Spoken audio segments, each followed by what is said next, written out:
Welcome back to the channel and welcome back to another edition of the Spurs Chat podcast. Tottenham Hotspur have just been dumped out of the Carabao Cup. Nottingham Forest 2, Spurs 0. The long wait for a trophy continues. It looks like it will be 15 plus years for a trophy for Tottenham Hotspur. I'm devastated. I'm always devastated when Tottenham Hotspur go out of a cup competition, particularly how we did this evening. To help me digest this result and performance tonight, I've got three very special guests. I've got Gary Maloney back with us, of course, channel regular, entertainer Gary Maloney. Gary, how are you?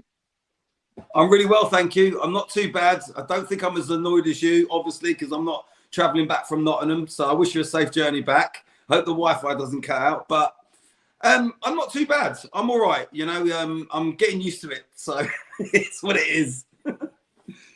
We've also got returning guest Ben Borman, of course, Spurs YouTuber. And Ben, welcome back to the channel, and tell everyone about your latest video on Twitter. Has had nearly 2 million views. Seen him. Oh, for God's sake. I honestly don't know why people even take the time to watch them, but I'm glad that you guys all do.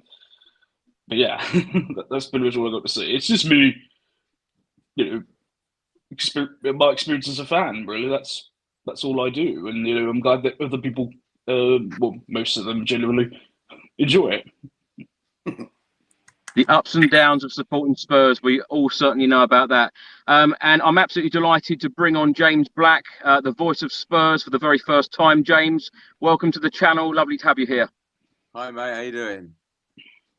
Bad as me? I've been better. James, tell everyone, for those who don't know you, you are normally singing at the Tottenham Hotspur Stadium before and after matches. Yeah, that's right. Yeah, I mean, I've been doing it since 2019. I played pre and post games at the stadium for the fans, but I'm glad this isn't a home game. I had to do it tonight because that was horrendous display. I'm so sorry to bring you on for the first time on this channel when Spurs have just produced a performance and result like that. James, let's start the show with you. Give me your thoughts on today's game. To be honest with you, I think that was a new low for the season. I've not seen a display like that all season. I'm sick and tired of the first half displays, and I can't remember the last time we led a game apart from the last few seconds of Marseille. But I think today was completely unacceptable. Nobody looked like they tried. I think the taking off Harry Kane was crazy, even though he wasn't there. I think that was crazy. But yeah, absolutely gutted. I know for me though, like with the Carabao Cup, it's always kind of in the back of my mind that who's going to end up playing Man City and losing the final to them sort of cup competition. But still gutted to lose, to go out. That was their best chance of a trophy, maybe. Completely agree. Gary, your thoughts on tonight's game? Yeah, I'm not surprised.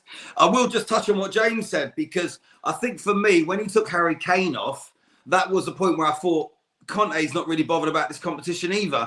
Because I think to bring Harry Kane off at that time when we're 2 down, and then, you know, for them to go down to 10 men as well with good sort of, I think there was still 15 to 17, 18 minutes to go.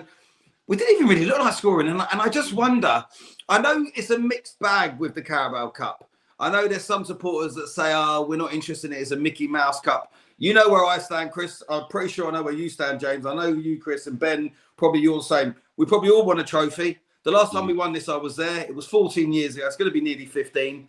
I want us to go for every competition, but I think Conte, I think some of them players just was not interested in the slightest. And I think that's a problem. Sorry, do you think they had a few of them had an eye on the World Cup? I mean, obviously not. Yeah, I mean, that's why Harry played like that. It is that, but do you know what, James? Me and Chris have had this conversation before, and it frustrates me because I think some of them Tottenham players think they're bigger than what that competition is, and they're not. Yeah. They're not bigger than that competition, because if they had won it loads of times like Man City, or, you know, let's talk about Woolwich, how many times they've won the FA Cup. Okay, that's fair enough. I know all the clubs have gone out there of it tonight, but all them clubs have won trophies. We haven't, you know, and that's what frustrates me when you see West Ham, Arsenal, Chelsea, they've all gone out. It was a great opportunity for us to get to the last 16, get a couple of good more results, and then we're in the final. Look, I'm not saying we would have won it, but we had a good opportunity. But I do honestly, hand on heart, feel that Conte and the players were not up for that tonight and weren't interested. And that's my God. He didn't even look bothered, Conte. And I saw his post-match interview, and he just put it down to injuries and, you know, tiredness, and he wasn't in the slightest bit bothered. Not like the Liverpool game, you know what I mean? So I think Forest make about like 8 or 9 changes as well. They made like quite a few changes themselves, didn't they? That wasn't like full Forest. And do you know, we didn't have a weak team out there, did we? I've got about 68 players though they bought, and yeah. I mean, look, we have got some injuries and stuff, but we didn't have a weak side out there, did we? You know, but I think the bit for me was when he took Kane off. I think that was just saying, you know, that's it. Not interested, isn't it? Yeah. Well, after the game, Antonio Conte said the positive is to see Richarlison play. But when you've played 12 games in 30 days, some players are tired. Ben, let's come to you and get your thoughts on tonight's match. I just kind of echo what Gary Gibbs has all said. The thing, like, if Conte had gone in with the mindset, and it's neither here or there, why didn't he just pick 11 people who don't, people like Gill, people like Spence, which I'm sure will be mentioned. Why didn't he? And Forster, who, to be fair, actually, I think did very well. He could have been even more embarrassing if it wasn't for some of the saves he made. Why didn't you just put 11 out like that who actually do want to be out there tonight? Who and put themselves in a position where to get into the side. Obviously, I'm using Spence more as the biggest example of this. And then you've got Kuhn, you've got Richarlison, Kulusevski on the bench. If you're in trouble with 20 minutes, half hour to go, then you bring them on. And just see what happens. But do you wonder if it's a move to the board, to sign some more players? Do you ever go to subscribe to that one? Because there's definitely, James, there's definitely more behind that game tonight than what we're seeing. Yeah, I'm with you. It seemed a bit weird. Because, come on, I mean, that team, listen, I know we're not great, Tottenham, don't get me wrong. We all know where we are first half and second half. We know that. Yeah. But that team, in comparison to the team on Sunday, was like a total different side. And Conte, I don't know what it was like you at the game, Chris, from what I could see, Conte was nowhere near as much animated and stuff as what he normally is. No, I just don't. Not at all. I generally just don't think they really cared about the competition. And we're Tottenham Hotspurs. We're not Man City. We're not Chelsea. We should be going for that tonight and thinking to ourselves, we need to give everything we got and win it. What was the atmosphere like in the crowd, Chris? I could hear quite a bit.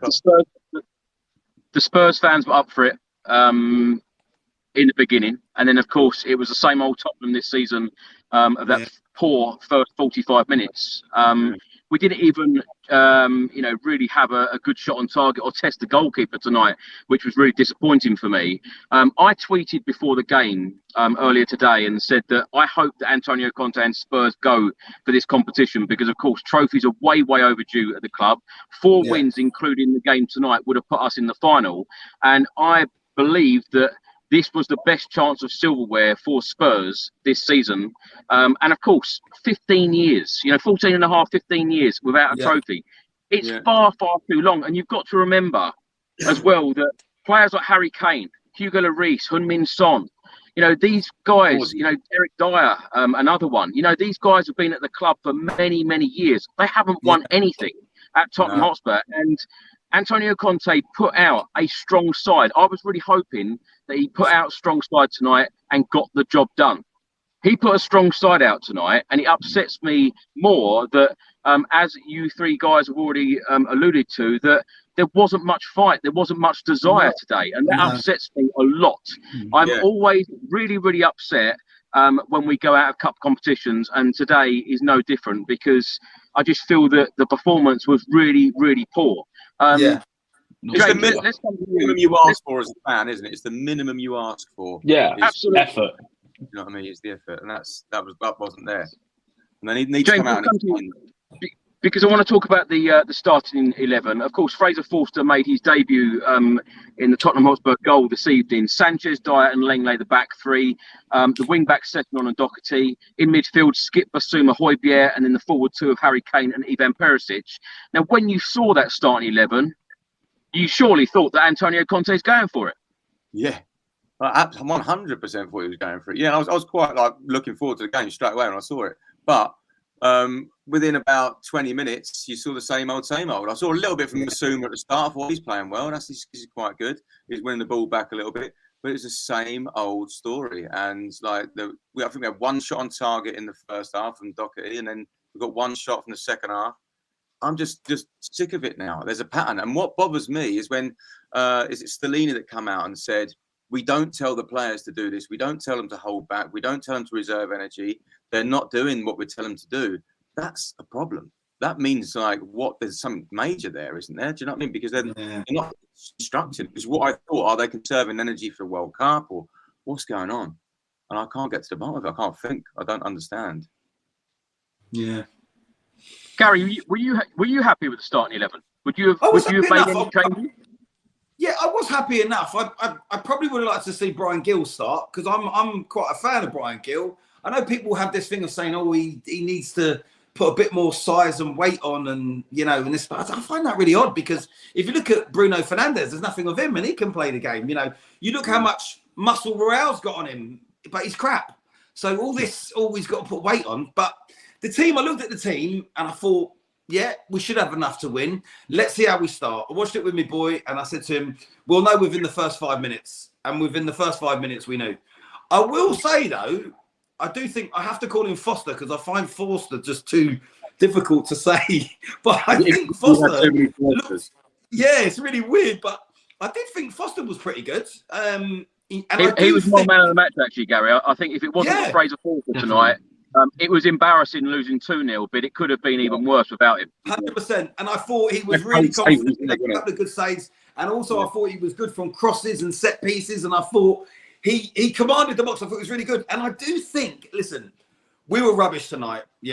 I'm not making excuses here, but I do generally think both the goals they scored should have been pulled up for fouls against our players. Because I'm with you. Honestly, that referee did not give us anything tonight. And I'm not saying this for excuses. We was a bit hard done by in the Liverpool game, and we was hard done by tonight. Now, when we lose, I'm the first one to say we got hammered, we got battered, whatever. But that referee was not giving us anything. I mean, we should have 100% had a penalty there. And for some reason, he blew before we got the penalty. And I think the ball was over the line anyway. So it was just one of them nights. Yes, we lost 2-0, but we probably shouldn't have. But the players didn't play anywhere near good enough. No. You remember we got a red card, didn't we? He got a red card. And after that, I thought, but you know what, James? I thought we'd have got it back then. I really did. But and that's the thing. You're right, James, because with 15 minutes to go, when they're down to 10 men, and you've got Harry Kane on the pitch, you've got a chance, haven't you? Yeah. But Conte bringing him off was the point of the game where he said, we're out. Yeah. I'm not bothered. And I think a lot of teams have done that tonight. Liverpool are not going to be drawing 0-0 at full time with Derby in the real world, are they? Let's be honest about it. They're not fussed about it. Chelsea not fussed about it. Arsenal probably wouldn't have got rolled over so easy by Brighton. There's a pattern tonight. But for Tottenham, say again, James, sorry? They made a load of changes as well, didn't they? Yeah, they did. They did. I think West Ham did 11 changes along with, who were they playing? Blackburn. So, even Blackburn made 11 changes. It's crazy. But we're not giving that competition the respect it needs. Yeah, because what a Tottenham fan wants, which is silver. Yeah, because let's be honest, lads. Let's be honest. When it comes to trophies, we are a small club. Let's be honest about it. We've not won nothing in nearly 15 years. The last time we won the FA Cup, I was there. It was against Nottingham Forest. That was in '91. I've got the shirt there. Oh, I love it. I've got the semi-final one as well hanging up. Let's talk about that Forest game instead. Yeah, that was a good game, wasn't it? I said this earlier though, Gary. Think of how different, for all of us, life was so different when Spurs last won the FA Cup in '91. And life was so different 14 and a half years ago for all of us when Spurs last won a cup, which of course was the League Cup back in 2008. Ben, let's come to you. Do you think that this is probably the lowest point under the management of Conte tonight? I mean, there's been a couple. I think you think about last season too, like the games against Middlesbrough away. You think Burnley away were both pretty low points. So it's up there with them, and I just want to echo back because I was thinking about when you guys were talking. We've played about nearly 20 games this season. There's been one game we've started the first half quickly, which was Fulham at home. Every other game this season is either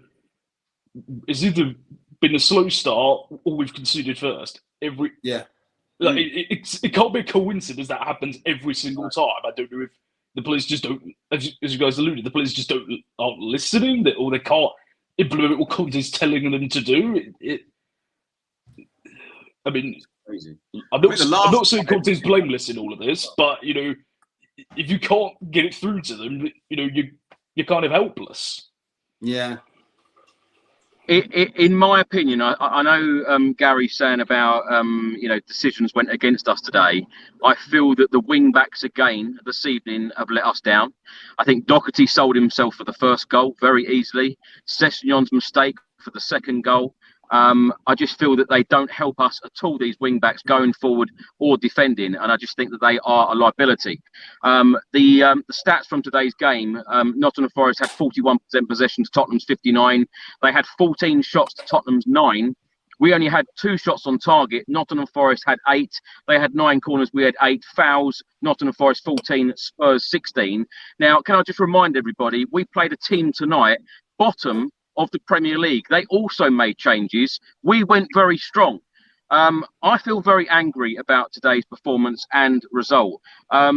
Now, subs this evening, Hugo Lloris, Tanganga, Emerson Royale, Jed Spence, Benton Kersar, Brian Hill, Kulusevski and Richarlison. Yes, it's a big plus with Richarlison coming back. James, how do you think Richarlison done when he come on? Wasn't too bad, but wasn't as sharp as he was before.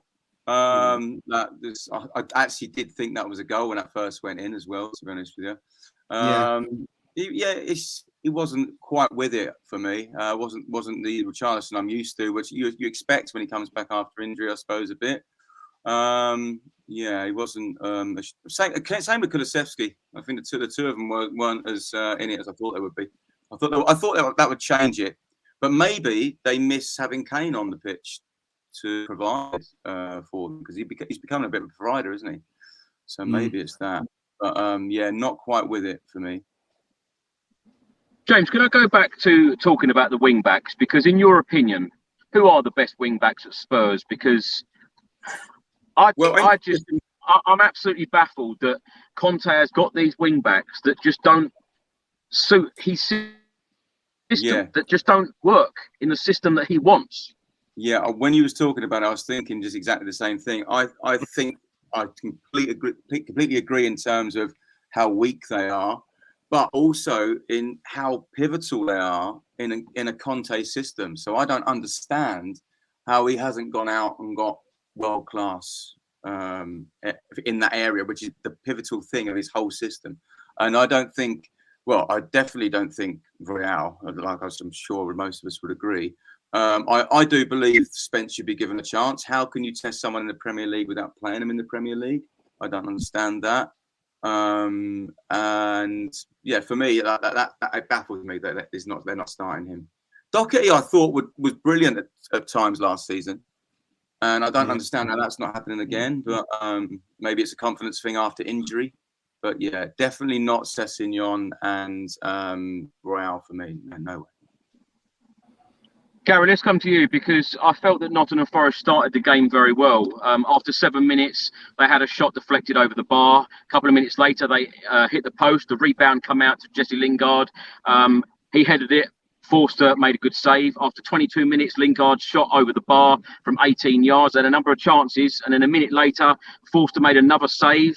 29 minutes gone, Tottenham Hotspur had their first chance. Perisic corner, Dyer header over the bar. What is it about Spurs in these first half performances? I don't know. It's so frustrating because I'm there. It's really annoying, Chris, because I find myself either when I'm at the game or I'm watching at home, I don't know why I'm doing this, but I'm rushing around to get ready. And I'm thinking, I've got to get myself set up and all ready for the game. Why am I bothering? Because we start so slow. In the first half, we're so bad. On Sunday for the Tottenham Liverpool game, I'm killing myself, parking my car up on Tottenham High Road, running. I shouldn't have bothered. I should have just probably got something to eat before the game, relaxed a bit and gone in at half time. Because I do not know why they are starting so slow. But you know what? Even tonight, right? Even tonight when we started slow, and even tonight when we went 2-0 down, there wasn't even really much of a reaction. I mean, it's funny because fans were complaining, before tonight's game, we were starting slow and then coming out second half and playing a blinder and sometimes getting a draw or winning or leaving it too late. But we didn't do anything tonight. So it's got even worse.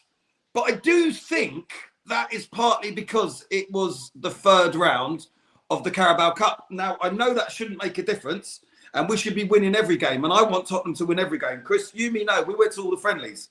We want to win everything. It doesn't matter what it is, where we're playing, we want to win it. But I do generally think that there was a conversation with Conte and with the players and stuff, which probably was under the sort of thing of like, go out there, guys, do your best. Because Conte put out a strong side. I don't think anyone can say that Conte didn't want to win this game. He's put out a strong side, but they're shit. The players are shit. And if he's taking Harry Kane off with 20-odd minutes to go, he does not want us to go through in that competition. That's it there. It's wrote in black and white. You're not going to take off your top goal scorer, the only guy that can get you a goal, if you want to get back into that game. That's Conte telling everyone, you, me, all the guys on this show, all the Tottenham fans that have travelled, everyone at home to say, we're not interested. That's it there. He's not injured. He's still running around. He's fine. He didn't take any knocks. They don't care. But they should care. It's the Carabao Cup, it's the third round, but they don't care. But they should. I'm telling you that Conte and them players think they're too big and too good for the Carabao Cup. Now, I know you don't want to hear that, Chris, because you're frustrated and you're angry and you want a trophy as much as I do and all these other guys and you've travelled up there. But that is the cold reality of it, mate, because you would not bring Harry Kane off with 20-odd minutes to go. That is mental. Do you not think that is suicidal to do that? It's just madness. Yeah. I should have warned everybody before we went live, actually, just to say that if you want a super positive show, you probably better switch off because you're not going to get it this evening. And I should probably record these shows the day later because I feel very angry. And I know I'm normally Mr. Positive and positivity about Spurs, but I feel very angry about going out this cup competition tonight. And rightly so, Chris. Rightly so. In the 31st minute, probably Tottenham's best chance, actually. Good work from Højbjerg and Perisic. Doherty shooting straight at the goalkeeper, saved by Hennessy. And then a minute later, Perisic corner, Sanchez over the bar. That was it. That was it from Spurs in the opening 45 minutes. Ben, what do you think it is about these first half performances? Because, everybody at the moment is saying, don't worry about going to see Spurs in the first half. Just turn up for the second half because that is when we put a performance in. But we didn't even get that in the second half either. No, just it is so confusing because the games that I can remember going at the Sporting Lisbon game, just sitting there, just waiting for something. It's literally just like a 10-minute spell where they just seem to kick the life and then they just shut down again. I cannot put my finger on why. There's no way they could be being told to do it deliberately. It's impossible. There is no logical football manager who would tell you, don't worry about the first half, lads, just wait till the second half. We're still in the game, then you go for it. I don't have an explanation for it. I wish I did. It'd be much easier if we did. But... Ben, how did you feel the other day when Antonio Conte come out and said that the trophies aren't coming. You know, he did warn us. He warned us a few days ago that the trophies are not coming. This evening, Craig has very kindly given us a quote from Antonio Conte in his press conference. He said the games we played in the past, every game was really, really difficult, and we lost a lot of mental energy in the Champions League and in the Premier League. To be completely fair, the last two Champions League games, you think when everyone thought we were through, the goal willfully got taken off of us. So you think, and then having going behind against Marseille, then having to come back and win it right at the death. So, in fairness, in that, but I mean, league-wise, I mean, we've had Man United never got side. Newcastle we got going too late. Even Liverpool, which we should have at least got something, we started too late. Didn't he give them extra time off after Marseille as well? Didn't he give them like extra 2 days off or something? 2 days. Yeah. So that's kind of what wipes that out, doesn't it? Yeah. Yeah. It's James, have you been entertained watching Spurs this season? Have you enjoyed it? And tell me the games or the moments that you've most enjoyed this season so far. Playing wise, this is going to be a weird one, but playing wise, probably Liverpool. That second half and parts of that first half in Liverpool, I thought we were playing really good football. I know we lost that game, but to watch Bentancur walking through the midfield like he did, that was amazing. Other than that, it's been some of the results that I've been excited about, not the performances. Because Marseille, for example, and I've never done this in my life. I'm Tottenham through and through, but I was so close to turning that off and just because that first half was terrible in Marseille. I've never seen a performance like that. So the answer to the question is no, but results, yes, I've been excited by some of the results, just not the way that we're getting them. But I guess as a Tottenham fan, I want to be entertained. I'm used to. I want to be that since the 80s, 90s, entertaining football. I know we never won anything that way. We need to win, and Conte's probably going to be the person that does do it in the end, hopefully. But the way this is going, it's a tough watch. Yeah. I think that leaves a very moral dilemma, though. Like we've all craved a trophy for years and years, and everyone says, "Oh, Tottenham always play great football, but they don't win anything." But yeah, if Conte ends up doing this and ends up winning us a trophy, you stop. You know, how far are we prepared to go? You know, to do that because do you give up all the beautiful football we played to win trophies, or because people reminisce about Harry Redknapp and years, and the early years under Poch, how incredible we played. I know it never amounted to anything, but there's some of the best memories we've ever had, and it just you left. How far are you willing to go for it? I think the fan will always be the most important part of a football club. They're the ones who pay their money to come and see, and they need to be entertained. So what you were saying before, Chris, about the not coming over to applaud and things like that for me is one of the most horrendous things. Like it's all about the fan. The club's all about the fans. You know what I mean? And they're paying 65, 70 quid to come and watch a game, and then first half doing nothing, and second just kicking into gear, like you said, Ben, for about 10, 15 minutes, and then switching off again. Oh, it just makes my blood boil. We actually mentioned that off air, James, so we should tell the viewers and listeners. I took a video after, of course, the final whistle went, and a number of Tottenham Hotspur players didn't even go over to the away travelling support, which I didn't like whatsoever. Ben, are you still behind Antonio Conte? I want to ask you all that question. Are you still fully behind Antonio Conte? Because if you go on social media right now, there's a lot of people wanting Conte gone. Well, to be clear, yes, I am. Because it's not Conte, it's him up there. No, I'm not pointing at you, by the way, Chris, on the camera. I'm just pointing at Luton when I refer, just because anybody gets that confused. But yeah. And I think Conte is making it abundantly clear it's Louvre. Louvre is in the position where he has to give Conte whatever he wants in at this moment in time. It's stupid to think that just getting rid of Conte is going to fix everything overnight, because it won't happen that way. He has to be backed in January, like he did last January with Kulusevski, Bentancur. It got us into the Champions League. It needs to happen again. That Paratici is doing that to happen again. That January transfer window, because that was probably what the best transfer window that I can remember at Tottenham, that January one, for how they three players that come straight into the first team and did what they did. That's phenomenal. We wouldn't have got top four without them two. No chance. No. Absolutely not. No way. I'm still behind Conte, to be honest. I mean, I'm like every Tottenham fan right now. I am angry. I am like wanting the trophy. It's been too long. But I'm still behind Conte. Yeah, I believe in the long-term process as long as he's backed, like you said, Ben. Yeah, I'm behind him 100%. I'm a little bit annoyed with him with tonight because I don't think he was interested in Carabao Cup. And I think if you go back a week ago with what Ben mentioned about Marseille and you see how we performed in the second half to Marseille, you know, we're losing Son in that game. You know, you got an intimidating crowd. You know, you were there, Chris, so you know exactly what it was like. And we put on an amazing performance there.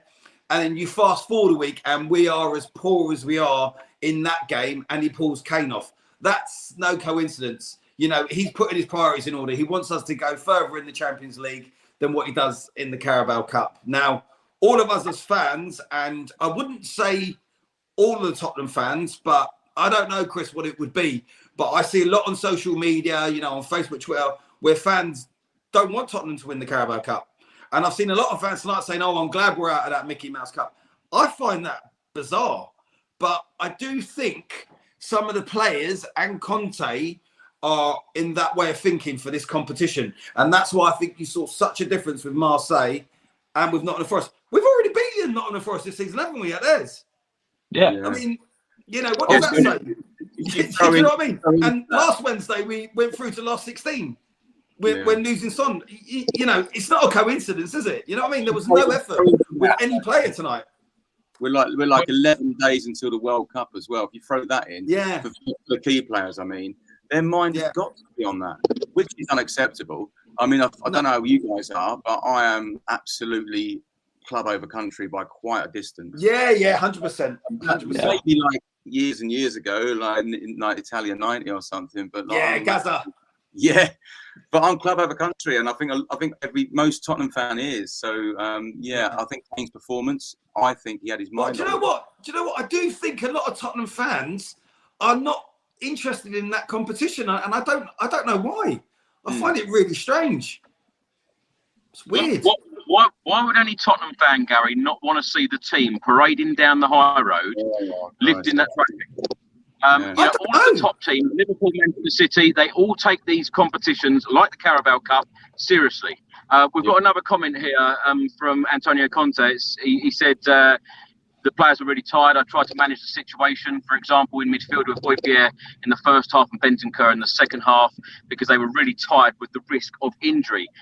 Ben, let's come to you on this point because half-time sub, Højbjerg went off, Bentancur come on. Højbjerg is very used to playing games. I'm with James on this. I am club before country because Spurs pay the players' wages. There's 2 games to go, including tonight and, of course, the Leeds game on Saturday before the World Cup. This is why I wanted us to go strong tonight because we pay their wages. We shouldn't even be thinking about the World Cup. The players might be, but Antonio Conte choosing the players, he should be thinking, I've got two games to win. I'm going to choose the best possible 11 to get the job done. What did you make of Højbjerg going off at half-time? Almost, maybe it doesn't have quite the same impact as Kane going off, but people have disagreed with me on this many times. Højbjerg is the engine room of that team. You know, you remove him out of it, the difference is night and day. He just is a non-stop effort for 90 minutes. I think that's a bit of a cop-out from Conte to say he started because I've seen Højbjerg. He hasn't. I could be wrong on this. I think he's played before tonight 90 minutes every single game since he's arrived. He's hardly ever missed a game ever. No, he doesn't. I've never seen him you never get. You could see from minute 1 to minute 9, he's sprinting all over that pitch. Yeah, like that last-minute winner against Marseille. He was exactly. like an injury, hobbling on one leg, and he's still managed to get that. Couldn't He will play through anything. Yeah. So I think that was obviously big of an indictment is taking Kane off. And he's also one person who wouldn't have his mind on the World Cup. He would have his mind on Højbjerg. Yeah, absolutely. He is the engine. I agree with you, Ben. Yeah. James, let's come to you in the 48th minute. And at this point, you expect a second half Tottenham Hotspur performance. You know, Antonio Conte has just riled them up in the dressing room. You expect the players to come out all fiery and go for it, like we've seen in recent weeks. In the 48th minute, Nottingham Forest had a shot on target. Forster was equal to it. 2 minutes later, of course, Nottingham Forest took the lead, going 1-0 up. Their players went past Matt Doherty far too easy for me. Sanchez was then turned. A great finish by their player. What do you make of that goal? Well, Doherty, I was going to say that exactly what you just said. Doherty was schooled, especially with that goal. I'm going to say I don't think I've turned into a pessimistic fan, but I was expecting it to happen, which is the worst part of the whole thing. That goal was a great finish, and the first and only thing I think that Forster didn't get to. And if it wasn't for him, would have been 1 or 2 down by then anyway. So that's what I mean by I was kind of expecting it to happen. I think he'd already made a couple of saves by then and kept us in it and kept our heads above it. So I was expecting it, unfortunately. And yeah, Doherty was having a shocker again. Do you know what, actually, another thing that upsets me more than anything is Serge Aurier tonight for Nottingham Forest got a standing ovation when he went off by the home fans. He had a blinder tonight, didn't he, Gary? Oh, yeah. Yeah, he played all right, but, you know, I wouldn't want him back, mate. I mean, he's probably slightly better than Royale. He's probably slightly better than Royale. But, I mean, listen, Aurier's going to go nowhere, and so's Nottingham Forest in the Carabao Cup. So I'm not really fussed about it. He's crap anyway, Aurier. So give him a standing ovation. He'll give away a penalty. I don't care less. But ultimately, you know, we've just sat back. We've paid no interest whatsoever. And we've let them have an easy win. And that's it. So why ain't they going to clap off Aurier? But, you know, we all know how crap he is. He's useless. He might have played all right today, but he'll have a calamity next week. So I couldn't care less about him. I'm glad to see the back of it. It's just a very poor effort and display from the Tottenham team. But this is what I'm saying. A week ago, we did it in style. Like, it's unbelievable. You're talking about a week ago how we were. And fast forward a week to this, it's just... Honestly, I'll go back to you can't. It's so typical Tottenham. I mean, you know, that's why I'm not even bothered by it. Because it's just Tottenham, innit? How many times we've been here? Yeah. When you said before, Chris, about the fullbacks being like the most important part, we was talking about that before. That is the whole reason of the goals again. Do you know what I mean? And that position we've got about, which is the pivotal part. We're probably at like a 2 out of 10, 3 out of 10, or something like that. Yeah, shocking. 9 or 10 out of 10 there. You just put 2 players just there that are world class, and then we are going for the title, going for the top 2 at least, I think. Gary, let's stay with you. In the 53rd minute, Nottingham Forest had another great chance. Forster saved. A couple of minutes later, they had another shot. Forster comfortable to it. And in the 57th minute, they went 2-0 up through Jesse Lingard. A good move from them. Sessegnon lost the ball. Another mistake in these games. In games like this, particularly knockout competition, you cannot make mistakes like Ryan Sessegnon did tonight. No, I mean, you know, I guess we was all expecting it to be Sanchez, and it wasn't. But do you know what? I mean, look. I know players are capable of making mistakes. I get that, but it just seems at the moment that Tottenham are just making so many mistakes. They really are, and they seem so nervous on the ball, and it's sideward passes and backward passes, and let's be honest, they're painful to watch a lot of the time. You know, whether it's first half or second half. I mean, you touched on what games did you enjoy this season? I think the only game I quite enjoyed was when Son came on against Leicester. You know, that was quite nice. Other than that, it's not been nice this season to watch them, Chris. It's been awful. And that tonight was awful. It was better last week, but even then the first half was absolutely awful. I think, James, you said you were contemplating switching it off because we were so bad last week. Is that right? Did you say that? Or the Marseille game, yeah. The Marseille game. I mean, the first half that was horrendous. We pulled it round, and I think we pulled it round because of the competition and what it meant. And I think we didn't pull it round tonight because of the competition and what it meant. And I think that's it. And don't think I'm saying this to give, you know, the players a free card or whatever, like, because it's terrible that we've gone out. It's not acceptable, but I can see why it's happened, because I just don't really think they care. And I don't think Conte did. And I think it's sad, really, if I'm honest with you, because like the teams that have gone out as well, that guts me even more when I look at that's what made it worse. Because I, you know, like you, once the game finished, I flicked over to Sky Sports News. I watched all the penalties. I watched all them teams going out. And you're talking about, so West Ham have gone out, Chelsea have gone out, Arsenal have gone out. Who else have gone out? West Ham. Yeah, West Ham went out. Yeah, West Ham have gone. Chelsea's gone. Arsenal's gone. They're all gone. So all the London clubs are gone. Obviously, Man City's still in there. You know, but yeah, I mean, it is pretty much most of the time the Man City Cup. Liverpool's gone through, but even Liverpool changed their whole team and they still went through on penalties. But they could have gone out to Derby, you know, and if they had gone out as well, it would have been even more annoying. Do you know what I mean?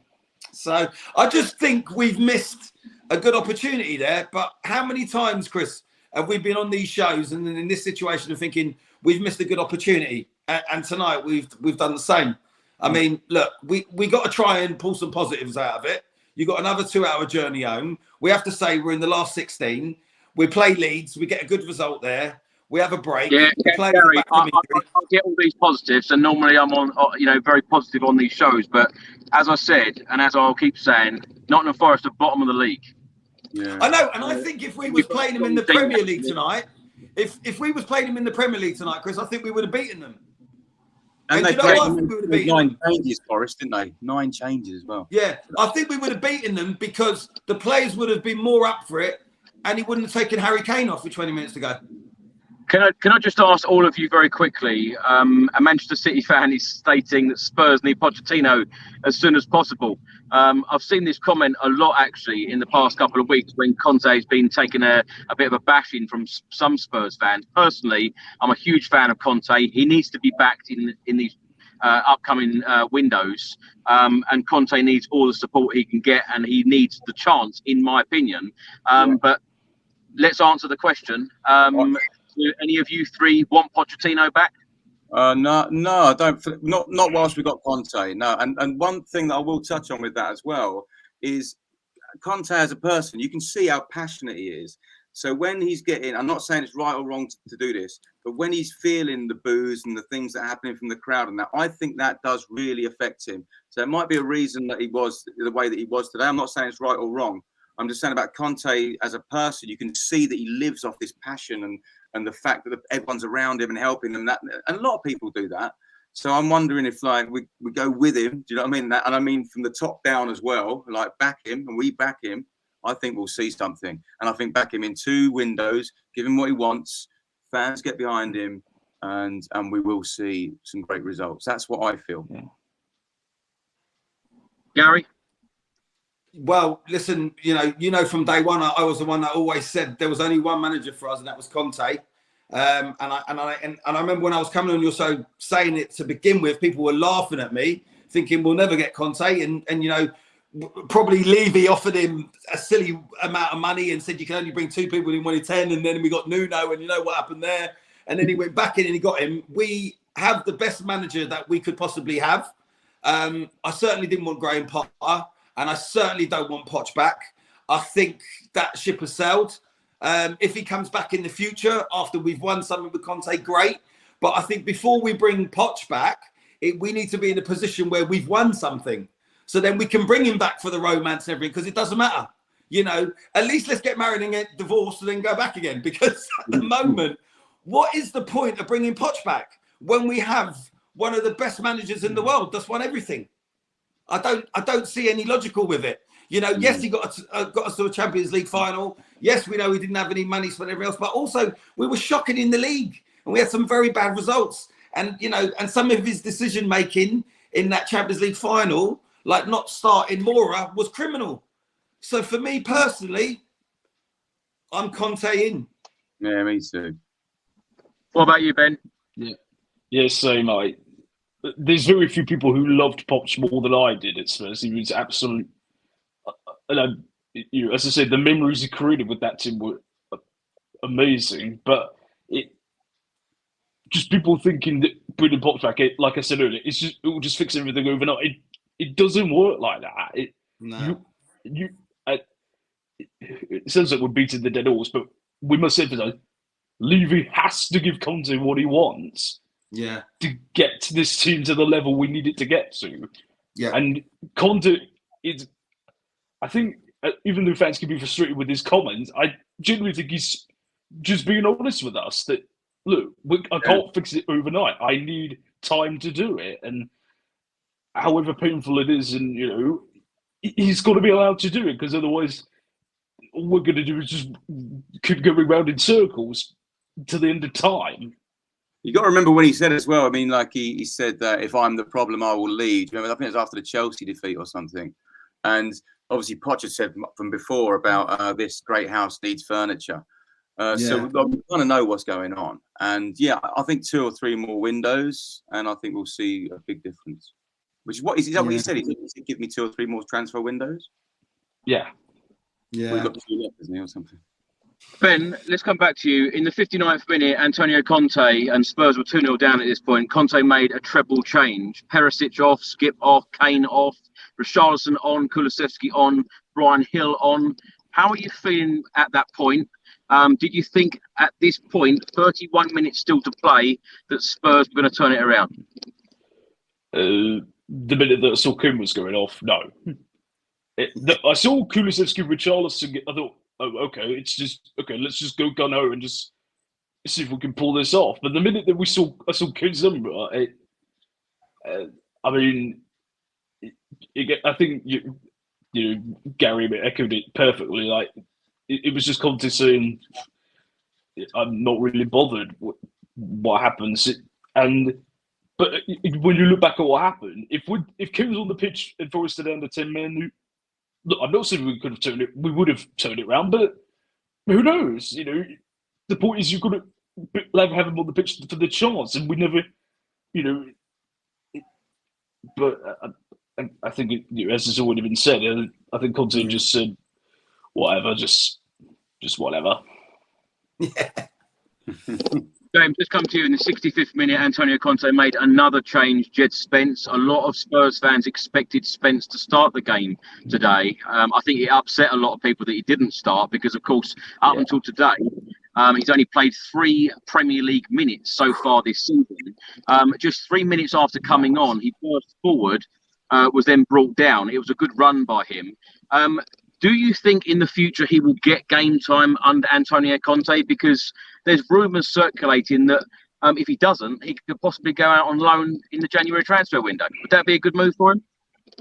No, I think I'm of that thinking that you don't get used to the Premier League without playing the Premier League. And that's what they've come out and said the reason why he needs to get used to it. He's used to Championship, he needs to get used to Premier League.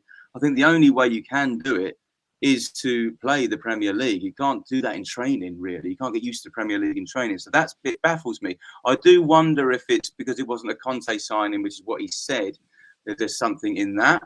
But when he's come on, I've been impressed by him. I'm wondering if it's part of the fact of they've mentioned about his defensive work not being as good as what they need, and Conte needs his defense. He needs his wing backs to be incredible at defending. But you look at what he's not getting in the team against, and he's much better than Royale. So for me, it's a real baffling one. And I remember when he first came on, that sprint that I thought was sped up. Yeah, brilliant. It was just insane. He got great pace, great attacking, and he's very Spurs in the way he plays. He just goes for it, and that's what we're crying out for. And so I was gutted he didn't start. Yeah. Do you expect him to get more game time though, James, in the coming months? Because if he doesn't, then surely for his own development, surely it would be better that he did go out on loan if he wasn't going to get game time at Tottenham. Yeah. Do I expect him to? Is a different question. Probably not. because if he's not being played so far, I think the turning point was when he was playing Perisic over there and playing people who are not as natural over on that side. That was the turning point for me, thinking, hang on a minute, if he's on the bench, he's got a right back on the bench there. That was the turning point where I think he's not going to be used. But where he should, yes. Whether he will, no, is probably the answer. Gary, let's come to you in the 69th minute. As I said earlier, Fraser Forster saved us on a number of occasions. He saved us again. They were through on goal. What did you make of Fraser Forster's debut today? Surely Tottenham's man of the match tonight, yeah? Yeah, I was really impressed. You know, honestly, I thought he played really, really well. I think that save you talked about, is that the one with his leg where he put his foot out and stuff? Because he did a great saves there. I remember that. He did a few really good saves. But what I liked about him, he just seemed to command the box really well. And I found myself feeling a bit more relaxed with him than what I am with Hugo Lloris, if I'm honest with you. But remind me, Chris, how old is Foster? I think he's 34. Okay. He's not the youngest, is he? So, you know, you're talking about him and Lloris. We've got to be looking at another goalkeeper for next season, haven't we, really? Because they're both kind of getting on a bit as goalkeepers, aren't they? But I thought he was really, really good. I liked his position and everything else like that. And I know you think the players were soft and stuff, but I do think both of them goals shouldn't have been goals. I think we should have had free kicks on both. But I don't think Foster could do very much with them goals either. He wasn't at fault for them. I think they were just two good goals. But again, like what James mentioned earlier, I think if it wasn't for Foster, it could have been possibly 4 or 5. So I did really like him. And I never got that feeling with Galini. I never trusted him. But with that game there tonight, even though we've lost and we've gone out, we've lost 2-0, I thought, it sounds silly really, because you've lost 2-0, haven't you? But I do think he played well. Can he still play well, but we lose 2-0? I mean, don't know. Yeah, I'm in agreement. Yeah. In all honesty, there is probably 2 positives tonight, and that is Richarlison getting game time and coming back from his injury, and Forster making his debut and having a good performance in a Spurs shirt. Ben, let's come to you. In the 73rd minute, Bentancur crossed. Richarlison couldn't quite touch it in. What did you make of Richarlison's performance tonight? And lovely to see him back. And of course, he's on his way to the World Cup in less than 2 weeks' time. Very happy, wasn't he? Yeah. Well, obviously, it's a huge relief to have him back. And, you know, he looked pretty decent, I thought. He always knows how to get into good positions on an attack. And, you know, he provides another outlet that it gives us a variety in the way that we can go forward. Because I think a fundamental issue is, and this doesn't just relate to Conte, I think it relates, you know, generally to our style, is everything seems to go, obviously everything goes to okay, this is the star man, but a lot of the time, a lot of defences will just pile on Kane and then there's nobody else up there to, you know, give us a different outlet. You know, when they've been fit, Kulusevski and Richarlison both give us that extra dimension to go to, you know, and when he has mixed it up, that's when we've been at our best this season, you know. So, you know, and hopefully he stays fit through the World Cup, because I think he's going to be needed for the rest of the season quite pivotally for us. Now, of course, Forest went down to 10 men in the 76th minute. A second yellow card, a foul on Richarlison. A couple of minutes later, Richarlison with a shot wide. And then in the 80th minute, Spence with a header towards goal, tipped over by Hennessy. Unlucky, really, James, wasn't he? Spence with that chance, probably should have headed it to the side or even downwards. Yeah, that was great. That would have been a great fairy tale as well, to score against his old team. I was impressed with Spence. But when we went down to 10 men, like we're touching again on what Gary was talking about, because Kane weren't on the pitch, I wasn't expecting the comeback. But yeah, the Spence, that was brilliant. I'd have loved that to have gone in, wouldn't you? That could have been the start. That'd be nice. A lot of pressure of getting him into the team again would have come off that. So yeah, that one. James, can you talk me through Richarlison's scoring? The assistant put his flag up for offside. Was that offside in your opinion? I didn't think it was for offside, was it? Yeah, it was offside. I can tell you one thing. My audio was about 5 seconds behind, so I did jump around. But then, yeah, it was quite clearly. They didn't show, did they? The side view, they showed behind, didn't they? Instead of they didn't show the angle, did they? No. Yeah, I don't suppose you saw that, Chris. Anyway, but they didn't show the angle, so it looked like it could have gone in. But yeah, I was gutted. But I wasn't expecting even the one. I wasn't expecting the two. Without pain. Well, 2 late chances for Tottenham. In the 88th minute, Bentancur shot from range, high over the bar. And in the last minute, Basuma did exactly the same thing. As I say, it's been a very, very disappointing night at the City Ground. Tottenham Hotspur going out of the Carabao Cup. Now, for those of you who are interested, the Carabao Cup 4th round draw will take place on Thursday, the 10th of November, around 10 p.m. I know a lot of Spurs fans won't be bothered now that Tottenham are out, but it will be after the Manchester United v Aston Villa game, conducted by Peter Schmeichel, Dion Dublin and Mark Chapman. Let's talk about the Champions League draw.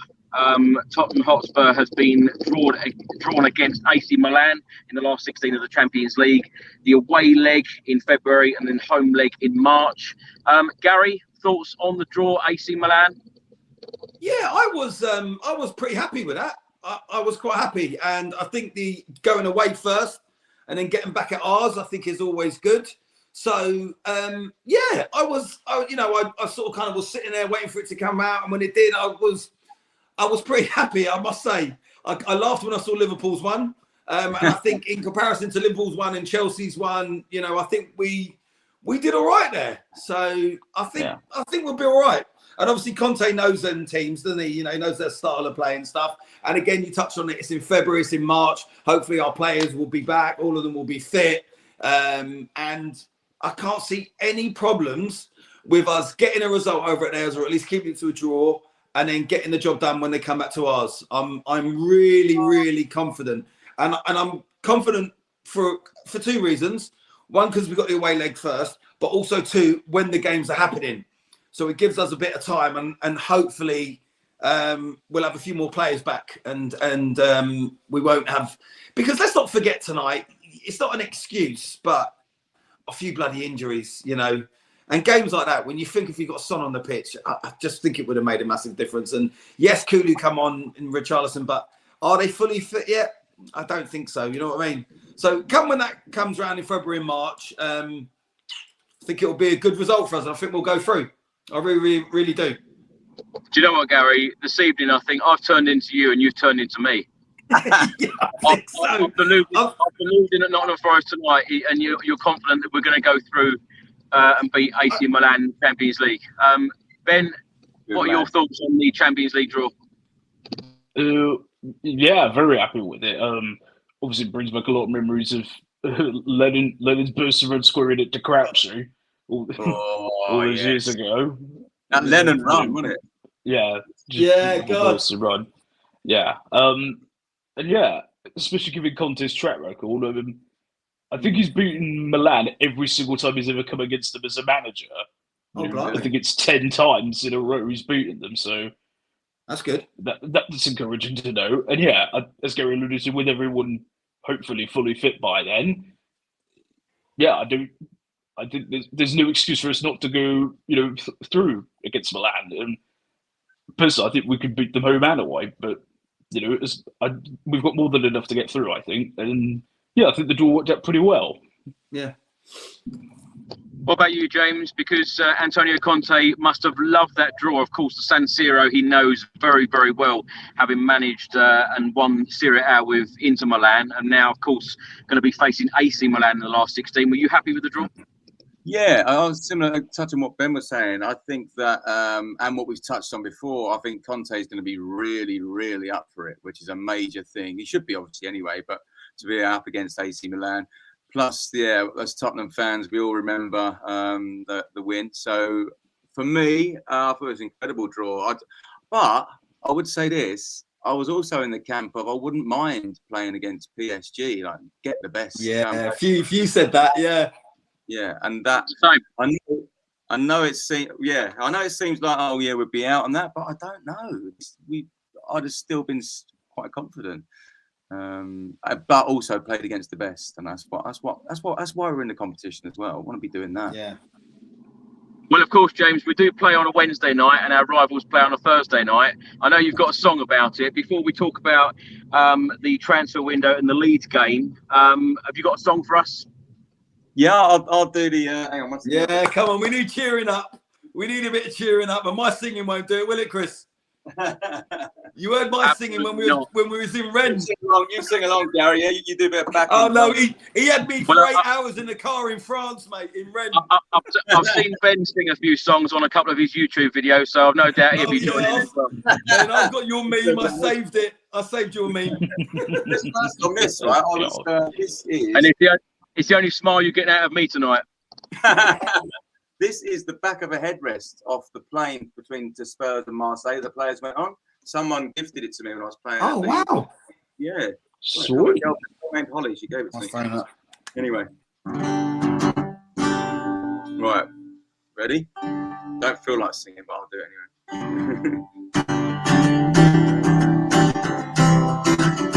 Oh, what a night. Watching Tottenham on a Wednesday night. You play Thursday from his side. What a feeling, what a night. Spits for the Woolwich. And I love marking the Woolwich at the Champions League. And the next time. Colasinac, Tavares, and Guendouzi. Oh, what a night! Watching Tottenham on a Wednesday night. You play Thursday cause you're fucking shy. What a feeling, what a night. Yeah. Nice one, James. Thank you so much. And we look forward to a couple more songs at the end of the show. So still do stick around, everybody. Now, the January transfer window opens in just 52 days' time. Now, I know we spoke a little bit about Antonio Conte and backing this wonderful manager that we have. James, in your opinion, now Antonio Conte is contracted at Tottenham Hotspur until the end of this season. He has an option, or Spurs have an option to extend by another year. Do you think he's going to sign that contract before the January transfer window in order for him to be fully backed? And do you think he's going to be fully backed and get everything that he wants on his shopping list? This is a very, very tough one. I mean, a lot of me Tottenham mates have been discussing it quite a bit. It's like a chicken and an egg situation now, isn't it? It's like, does he sign it before he gets back? Does he get back and he gets signed? I don't know who goes first. Do you know what I mean? And the way that Levy is, like, I'm not too sure. But I think there'll be some sort of money side in his that we're going to put into the treasure chest for you. I think he will be told that he's backed, and he'll sign it before the transfer window. And then I do believe they'll back him as well. But that's me being super positive. But I do believe that's going to happen. Well, in your opinion, James, where are the key areas?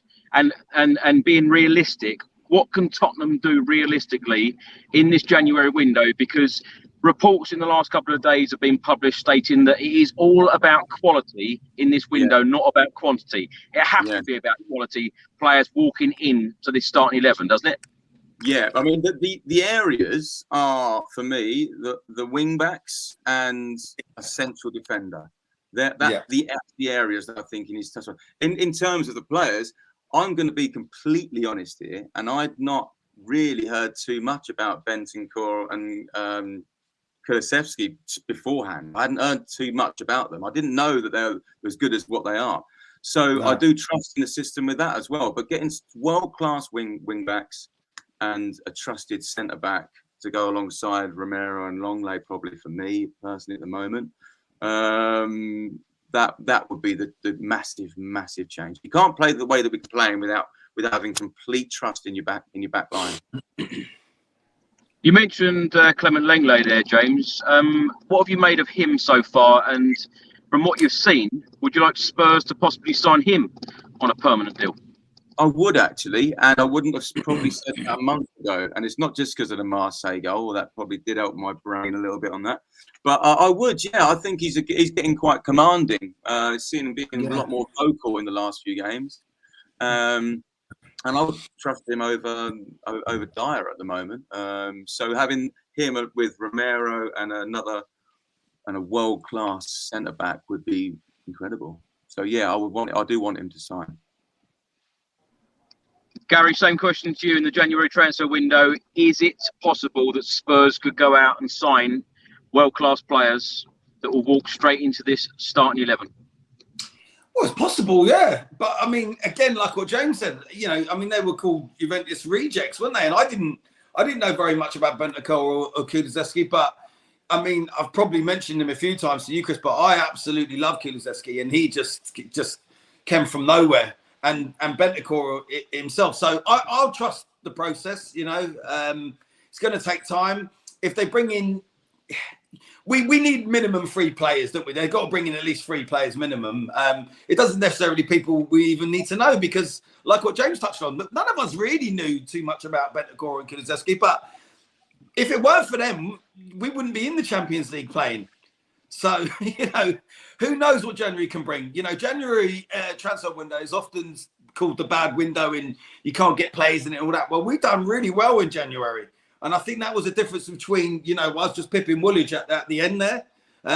So, I'm confident. I think, let's let January come round. Let's trust him. In regards to him signing the contract before or after, I don't know about that one, But I'm certainly sure, and in fact, I'm positive, he's no idiot, Levy, and Levy will have things put in place whether he signs that or not. He's not stupid. Do you know what I mean? He's very, very cute, Levy. So whatever happens, Levy will have that sorted. But let's just back him. We've got a great manager there. And let's look, we've lost tonight and we've gone out the Carabao Cup. But no fan can truly say there hasn't been improvement and progression in the team since Conte's come in. He's been with us for just over a year. And it's not all doom and gloom, okay? We're still in the FA Cup. We're still in a good position in the league. We're still in the Champions League. We won the group, and we've got a few injuries. I don't think he's done that bad, Conte. I really don't, So let's give him January and see how we go. And hopefully he's here for at least another year or two, fingers crossed, because I want him here for another couple of years at least. Gary, what players, in your opinion, need replacing in the starting 11? Oh, Christ. Have you got a list? Royale's got to go. I've had enough of Royale. He's probably the first one out. Honestly, I'm probably going to get killed for this one, but I think I've just come to my end with Eric Dyer. I've just really come to my end with him. And I know a lot of people love Eric Dyer, and I know he can have a few good games and all that, but I just don't think he's good enough, Chris. I really, really don't. And I think he can play okay when Romero's there, because it's almost like Romero is covering up his mistakes, and it shows when Romero's not playing. But for me, Royale, Dyer, I'd even go as far as to saying, this is going to be controversial, but I think Moura's had his day now. I'd get rid of Lucas Moura, all these sort of players. But I don't think I'd put Brian Gill out on loan. I'd like to see Brian Gill get in that team and play personally, but that's just me. Everyone's got an opinion, as you well know. And you'll probably get a million messages there now because I've said I want Dyer out, because I know people love Eric Dyer. But I don't know how you guys feel with him, but I'm just near the kind of the end with Eric Dyer now for me. So, okay. Thank you for that. I'm not alone. What about you, Ben? What's realistic for Antonio Conte in the January transfer window? Because surely, and I've said this 1,000 times on this channel, surely the club have to do everything to keep him and back him. Absolutely, yeah. Just and as the boys alluded to, it doesn't have to be mega superstars or anything, because you saw the impact Kulusevski, Bentancur. You just need players who can go into the first team immediately, who you think, okay, is this a weak spot in the team? Okay, who can we get that can come in straight away, not in 5 years, which we fall into the trap of too many times, and just hoping they'll develop. You need players ready for now. I think that has to be the point now, but it needs to be ready for now because we are in the here and now, and that's what Conte will demand from Levy. And I'm sure that's been what him and Levy and Paratici, I'm sure they're all, are at it because it just needs a little boost because you can't go anywhere by standing still and not investing in your squad. I know the joke, we didn't make a signing for a year would under Poch, because it does affect the team because if you're just standing still, you're going to allow, others to overtake you and get further away. You've got to why do you think, United in the Fergie years, and more recently City with Guardiola, why do you think they always sign new players? Keep the squad fresh, keep the players challenged, so they always have to perform. Yeah. We've got to start doing that. One thing is though, he's got like a big squad now, and he doesn't. Just the rotation isn't enough as well at times, is it? Like he starts with his big squad, and he plays 13 to 15 players of them. So I'm definitely not one who's trying to second guess and say I could do a better job than Conte. No. Can I just quickly add Sanchez to that list as well because I forgot to say Sanchez. I was going to ask actually, James, out of those names that Gary chose there, do you think that there is any chance Antonio Conte can improve any of those players any further than what he has already? Not now. No, with Dyer, no. I think he's kind of gone up and down a bit too many times. So although if he does get panned, Gary, I'll stand with you on that one. I think that is coming towards the end. Who else did you make? Mora, yeah, I agree now. I think we've had Sanchez incredible moments with him, but it's I think the same. I actually Royale for me definitely, Sanchez definitely. It's all towards the back ends. Like I don't think you can improve Sanchez because I think Sanchez can be absolutely superb, make an incredible tackle, but he's got a penalty away in him. He's given 100%, and he's very nervous on the ball, James. Even tonight when he touches, very shaky all the time. Yeah. If Spurs signed only 2 players in the January transfer window, what positions? If you could choose the positions, what would they be? James, let's start with you. Back and right back. Yeah, so right back and left back. Centre back and right back. Same. Yeah, same. Gary? Same. Full house. Same. Let's do it, guys. Let's go. I'll go and look for him now. I'll go with you. Yeah. I'll see you. It's not exactly a secret, but that's what we need. Right, I've just found 2 blokes on the street, and they said they're up for playing, and I reckon they're going to be better than them 2. So should we get them in? Yeah, they're coming in. Gary, let's come to you. Of course, Heung-min Son put an announcement out on Instagram today stating he's going to the World Cup. Absolutely fantastic news for him, isn't it? Oh, great news. Yeah, so sad what happened to him. I was really worried, not just for selfish reasons like for Tottenham and everything else, but it would have been so bad if he didn't go to the World Cup. So I was absolutely over the moon. I mean, you have to say, it didn't look like much at the time when he came off and stuff, but it was his whole eye socket and stuff. It was, really bad. It could have been it is serious, but it could have been a hell of a lot worse. So just thank God that he's in a position where he can go to the World Cup because I didn't know if he was gonna, so that's really good. And I'm really, really pleased for him because, as you know, with Son, he's had a tough time this season. Things haven't really gone his way, has it? He's not been himself. So I'm really pleased for him, and I think he'll do well. Ben, let's come to you. Now, 2 players out on loan at the moment, Giovanni Lo Celso and Harry Winks. Lo Celso needs surgery. He's not going to the World Cup with Argentina. Harry Winks just had surgery, not played a minute yet for Sampdoria. Now, it's a big shame, isn't it, with these 2, because we need to put them in the shop window. With Lo Celso, probably there's no better or bigger shop window than to put him in for a team to come and sign him. Harry Winks hasn't played a minute of football, as I say, for Sampdoria yet. A big shame for both players because we need to offload these players at some point. Yeah, it's no good just keeping sending them on loan because they're ultimately still on our watch. So, I do feel a bit for Winks, regardless of what people think of his quality, you always do, you would always put effort in. The Celsius the more damning one, because I saw what he was doing at Betis before we signed him. I thought he looks ready made for us, and it just never seemed to click into place at all. And as you said, it's not just those two. You think of others who we've got out on loan, because we've loaned out a lot, and Dombele's still on the, Dombele, I forgot about him. Regulon as well, Regulon. It's no good just sending them on loan. We've got to.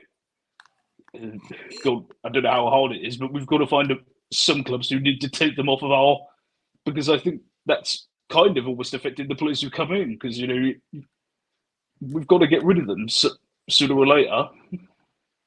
Yeah. Now, usually the talk of trophies is my favourite subject, and John has said now, no effort, no class, no chance of trophies, Chris. I just wanted to ask you all, because I'm absolutely baffled and very upset about tonight. When are the trophies coming? Well, James, how long do we need to wait until we finally win a trophy? Because, all joking aside, it's ridiculous, isn't it? The amount of times now that we have waited for a Spurs captain to lift a trophy. It's crazy for a club like Spurs, for world-class training facilities, a world-class stadium. We've now got a world-class manager.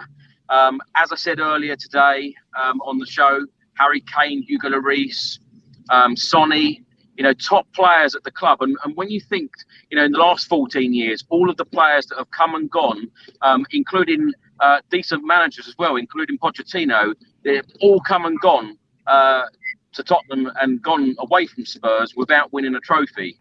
Crazy, isn't it? It is crazy. I think that the problem you have in England is that so much money in a lot of these clubs. There's a bit of a gulf in what people can spend. And you look at Manchester City, Liverpool, Chelsea, etc. So we're always up against that in every single trophy that we compete against. So that's been one of the problems. But that I'm with you. That's what makes me so angry about tonight. It is the big chance. It's the fact that the players disrespect it, but the fans. Well, some fans were saying, like you said, Gary, it's the Mickey Mouse Cup and that. But I'd say there's a great percentage of us that wanted to progress today, because that's a great chance for trophy that we've got to wait another year for. And FA Cup maybe now. Is the FA Cup our best chance? I don't know. For me, probably yes. I would say. What would you guys say is the best chance for trophy this year? Well, I think you'd probably have to say the FA Cup, just going by our track record. But then if you look at it in another way, you could say, we did get to a Champions League final. Yes, we didn't win it, but we got to a Carabao Cup final, we got to the Champions League final. So in that argument, you would say we've got more chance of getting to the Champions League final than the FA Cup final. Yeah. I'm trying to spin it and make it positive. Yeah, you are. Yeah, I know. You're the new Chris, aren't you? Yeah. I'm trying. I think another issue, Gary, you mentioned, there were fans who similarly didn't care that we lost. I think a symptom of the improvement we've had is that the fact we've been so close to the massive prizes, the big trophies, the fact that we've been within fingertips of them. Yeah. What's the point of what's the point of this little cup? When you've been that close to the biggest prize of all. So I think that it's almost a sense of entitlement that it almost, the League Cup almost seems, and even the FA Cup to an extent, seems beneath us, but it shouldn't be, because it's the FA Cup was the trophy that this club was essentially built on. No, you're right, Ben. But I've had conversations with Tottenham fans, and I've had some Spurs fans say to me, I don't really want to win the FA Cup because Woolwich have won it so much, so it doesn't mean anything. I've had Spurs fans say that to me. When we lost the Champions League final and when we lost the Carabao Cup final, I was genuinely just as devastated and gutted in both finals to have lost them. Yes, the Champions League would have been more, and obviously it's a bigger trophy and everything else, but ultimately they're both trophies and they're both finals, and I wanted to win both of them, and I was gutted when we lost both of them just as much, and it took me just as long to get over both of them. Do you know what I mean? So for a Spurs fan to turn around to me and be mentioning the Carabao Cup, but also saying, oh, well, don't really fancy the FA Cup because Woolwich have won it 15 times or wherever it is. I just think that's ridiculous. You know, absolutely ridiculous. Would you take a trophy over top four? I was just me personally, yes, I would. Yeah, I would. I think I would. I would. I'm at that stage now. But let me ask you guys another question. It's only hypothetical because it's probably not going to happen. But I asked this to my son earlier and he was a bit stuck on it. Would you rather win the league or the Champions League this season? Champions League. That's a crazy answer, I know. But it means I don't know. It's the ultimate Ben? for me. Yeah, I would go Champions League as well because it's something that is set in stone in your club's history forever. That is the minute you've got Chris? that in your. Well, it's the ultimate prize, but I would like to see Spurs win the Premier League at some point. I'd like to see Spurs win any trophy at the moment, Gary, because but you know what? The last one I saw was the Audi Cup, and that's no joke. But you know what? My boy raised a good point tonight when we was thinking about that because you always get the old age question of top four or trophy. And for most fans, I think they side with trophy. But then he did raise a good point when he said the Champions League. And I said to him, I don't know, though, son of the Premier League. He goes, yeah, but Dad, Woolwich haven't won the Champions League. And if we was to win it, we could rub it in their faces. Yeah. And I thought that was brilliant because I didn't think of that. It's true. But the other side is the league is the one where it's pretty much over 38 games is the best. Yeah. Probably for that. But for me, it's Champions League all day long. I think the Champions League for me is what did you go for, Chris? Champions League or league? I said anything. Any trophy right now, I'll take anything. Yeah, I think Champions League for me. But anything. Well, Tottenham's last Premier League game before, of course, the World Cup starts will take place at the Tottenham Hotspur Stadium on Saturday, as we will be hosting Leeds United. Spurs are in 4th at the moment. Leeds are 12th. They have played 13 games in the Premier League. They've won 4. They've drawn 3. They've lost 6. They've got a goal difference of -3. They've got 15 points. Now, their last 6 games, they've lost 4 and won 2. They've won their last 2 matches. Liverpool away 2-1. And then, of course, Bournemouth at home 4-3, having been 3-1 down. Ben, let's start with you. This Leeds game on Saturday, do you expect Spurs to get the 3 points and finish on a high going into the World Cup? I do believe we will. Leeds is probably the craziest game of the season because you literally have no idea which side's going to turn up because we've seen them similarly get battered in games and then you've seen them come back from impossible positions. Like I Saturday, they did bury 3-1 down. This summer come back. You could never rule them out of a game. So if we just let them run, we're gonna we need to be on our toes. But if they do come out, which Leeds always do, we should just be able to, well, in theory, should just pick them off and exploit the spaces in behind. But as I said, they've got to build it. But I do believe we will end the mid-season on a high. What about you, James? You confident? I am confident. I think we will. I'm with Ben. I think we'll leave it on a high. One thing I didn't know though, is there absolutely any chance of Son playing, even with a mask or anything, or is he completely out and for the next 2 weeks? So I think that might be quite a big thing. Because if we've got to play like with Richarlison not fully fit, Kulusevski not fully fit, Kane got his eye on the World Cup, Son is not fully fit, that is a problem. Do you know if there's any chance of him playing? Has there been any talk of that? I doubt it. Kevin De Bruyne had a very similar injury. He come back 3 weeks later, so I think it's very, very unlikely. But that's the only problem for me then. Is I'm worried about Kane from tonight. Like, has he got an eye now completely on the World Cup? Yeah, Richarlison, Kulusevski, not 100%, but we've got enough to. We should have more than enough to put them away. Yeah. What about you, Gary? Are you feeling confident for this Leeds game? Because, of course, they concede a lot of goals. They score a lot of goals. They play, a very attacking style. Will Spurs do it and get 3 points? I think they will. I think it'll be a good game. I'm gutted. I can't go to this one on Saturday morning. I'm working, but I do think we'll concede first. We'll go behind. But I think it's going to be a high-scoring game, and I think it will probably end 4-2 to Tottenham. But I think we will concede first. but I think it will be a really good game and there'll be loads of goals. I honestly, genuinely do, because I think Leeds are very similar to Tottenham. You know, they can be amazing or really bad, and I think when us two come together, I think you're going to be guaranteed goals. There's going to be a lot of mistakes, and I do think we'll go behind first. But I think we'll do it, and I think it'll end 4-2, and we'll finish off on a win, on a high. I'm going to go for a goal fest as well. I'm going to go for a 3-2. Ben, what's your score prediction? 3-1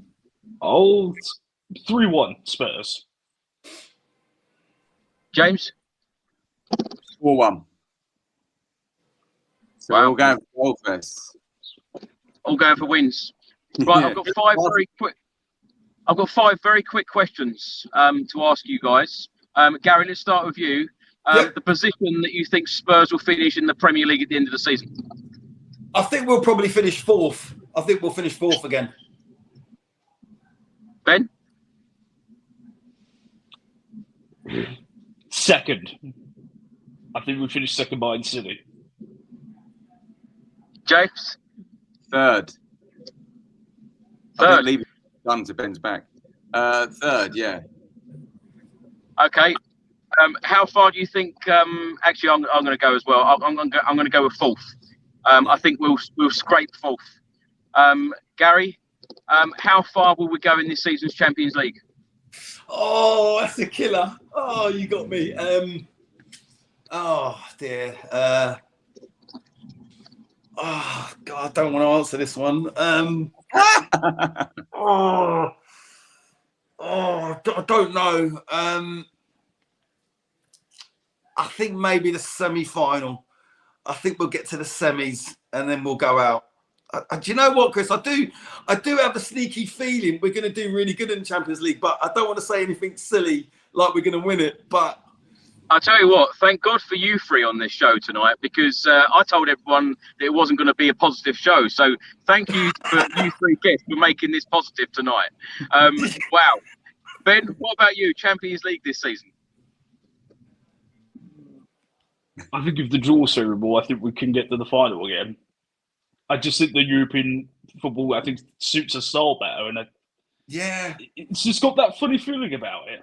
Do you know what it is? We're a different team in the Champions League to the Carabao and the FA Cup, aren't we? I just got a funny feeling, Chris. It's weird.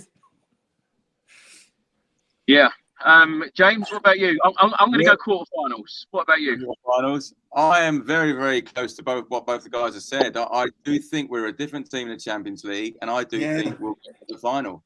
But I'm not going to say, we're going to win it, but I do think we're going to go on a good run this year in the Champions League. I don't know what it is.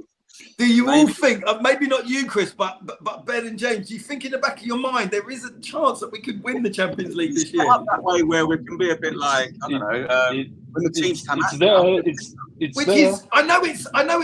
bonkers, Chris, because we've just gone out the Carabao Cup. But I don't think this has any relevance to Tottenham and the Champions League. I really don't.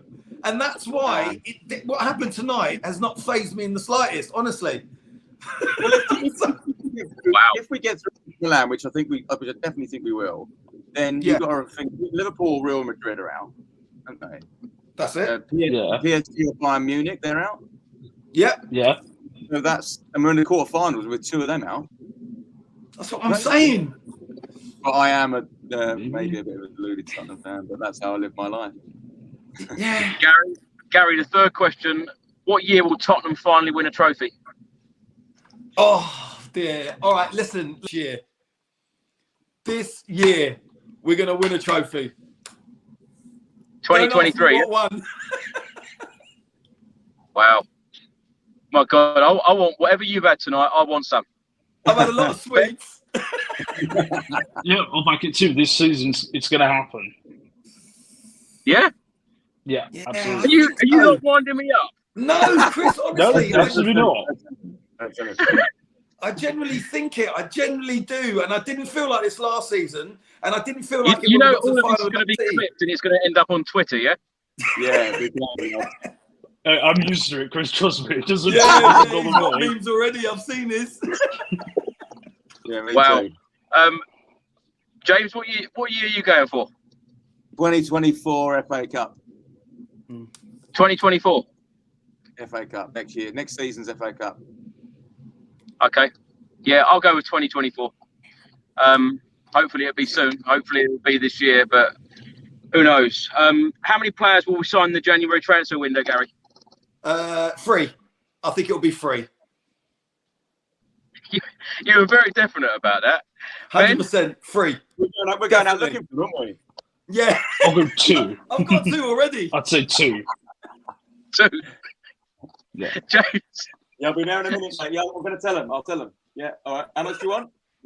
Yeah, 2. I'm going to go for 2. I'll agree with 2. And the last question for you: will Antonio Conte still be Tottenham Hotspur head coach on the 12th of August 2023 when next season's Premier League season starts? Yes or no? Yes. Yes. Okay.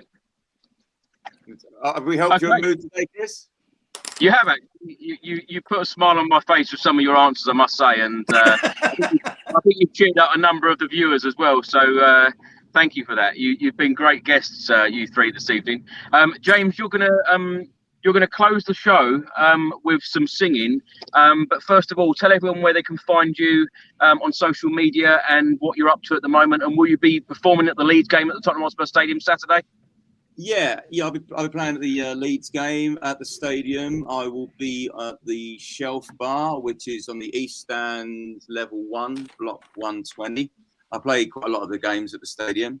I'm on social media at the Voice of Spurs. I'm on Facebook, Twitter, Instagram, and TikTok. All the same handle if anybody's interested. Perfect. I'll follow you up, James. Nice one. Well, thank you, James. You've been a fantastic guest, and hopefully we can get you back on again soon when Tottenham Hotspur have won. Gary, thanks so much for coming back. It's been a pleasure having you here. No, appreciate it, Chris. I've enjoyed it tonight, mate. Always good to do a show with you. And nice to meet these lads. First time I'm on with these guys, so it was really good. Really enjoyed it. Nice to meet you, mate. And what are you up to at the moment? And have you got anything interesting coming up? Where can people find you? I've got a busy weekend ahead. I'm on a show in Surrey, Cheam on Friday night, and then I get Please home, keep it clean. Yeah, I'm going to keep it clean, and then I get a few hours sleep, and I'm up again, and I'm out on another show that I've organised. There'll be 4 guys, 2 hosts, the drag queen, and that's in Portsmouth. So I've got a full-on weekend ladies' nights, both sold out, and just glad there's still a bit of entertainment out there because. Just quickly, the amount of pubs, bars, and social clubs that have closed, it's a real shame. So for me, to be able to still organise events and ladies' nights and there still be social clubs around and stuff is great. And so I'll be having to listen to the game on the way down. So let's just hope it's a Tottenham win. Otherwise, I'm not going to be very happy when I go out on stage. But I'll still go out on stage because as a professional, you have to. Just like you, James. You still got to go out there and sing, haven't you? Regardless, isn't it? Hardest thing when they've lost. Hardest thing. Or horrible. Yeah. And Ben, thanks so much for coming back. It's been a pleasure having you back, and it was nice to bump into you a couple of weeks ago at the Tottenham Hotspur Stadium. Please tell everyone where they can find your channel and what to expect from your channel and what you're doing at the moment. Well, anywhere you can find me on Ben Smith on YouTube, Twitter, Facebook, everywhere, Instagram. I will either be laughing, crying, cheering, screaming my head off, it's just me living my life, and I have all of you guys to thank for it, and thank you again for inviting me on, Chris. It's always a pleasure. Well, thank you so much, and James, you're going to see the show out with your wonderful singing. Thanks so much, and we look forward to having you on again soon. Okay, mate. This is the Only Fools and Horses Tottenham song that I wrote. Oh, lovely. Yeah. And it's that. Have you heard this before? Romero's got you in his pocket. From Paris, London to Milan. And we got Kane and Sonny and Antonio Conte and Rodrigo. He's the man. He come from Juventus with a ginger sweet. Days and Kulusevski. Tottenham Hotspur are the only team in North London playing Champions League. La la la la la.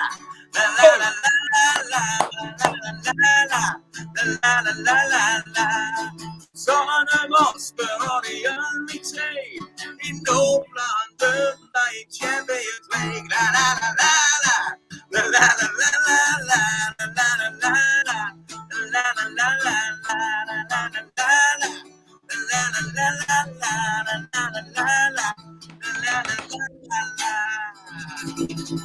That's for you, will it? Brilliant. Thank you, James. Brilliant. Absolutely fantastic. Well, Gary, Ben, James, thanks so much for your time this evening, and hopefully we will be back on Saturday evening for another Spurs Chat podcast, where hopefully me and 3 other special guests will be talking about Tottenham winning in the Premier League. And then, of course, we will have some time off. The World Cup will be on, and hopefully we can sit back in our chairs and watch England do well in the competition. Thanks for watching, and thanks for listening, everybody. Until the next one, come on, you Spurs. Go on, you Spurs.